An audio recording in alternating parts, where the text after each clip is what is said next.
Imagine crossing into the next city and discovering its clock is several minutes different from yours. That used to be normal.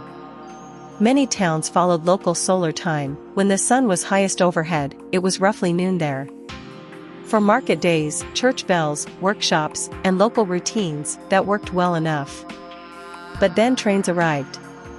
Suddenly, a passenger with a pocket watch could stand on a platform wondering whether the timetable, the station clock, or the next city's clock was the one that mattered. In a slower world, small time differences were easy to absorb. A cart arriving a few minutes late did not break an entire system. Railways changed that. Trains moved quickly, used fixed schedules, shared tracks, and depended on careful coordination for crossings, transfers, cargo, repairs, and staffing. If every town kept its own time, a single railway line could become a chain of incompatible clocks. What felt like local tradition for residents became confusion for travelers and risk for railway operations. Local solar time was not irrational. It came from the sky. Places farther east saw the sun reach its peak earlier, places farther west reached noon later. On a map, time changed gradually with longitude, not in neat blocks. That made sense when daily life stayed close to home. But once railways connected city after city, each station using its own rhythm became a problem. The train needed one beat, while every town was still counting from its own sun. The conflict became obvious on the platform. A traveler checks a pocket watch. A station worker follows the station clock. A conductor follows railway time. The difference may be only a few minutes, but a few minutes can mean a missed connection, a delayed departure, or a dangerous misunderstanding on the tracks. Railway time emerged because the system demanded it. The faster people and machines moved, the less everyone could afford to calculate time separately. The telegraph made the shift even stronger. Railways needed more than trains, they needed fast information.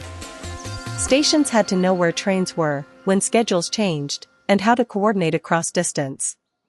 Telegraph lines helped send instructions and time signals between places, making shared time easier to spread and maintain. Time moved from the town clock into a communication network. It stopped being only a local reading of the sun and became a language the whole system could use. For ordinary travelers, standard time changed the feeling of distance. You no longer asked only, "What time is it here?"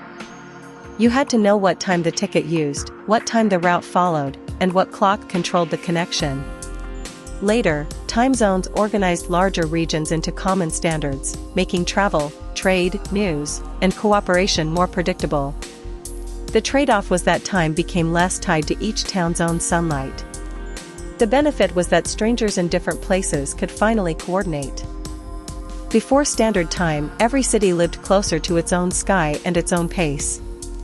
After railway time and time zones, cities were placed into a larger grid.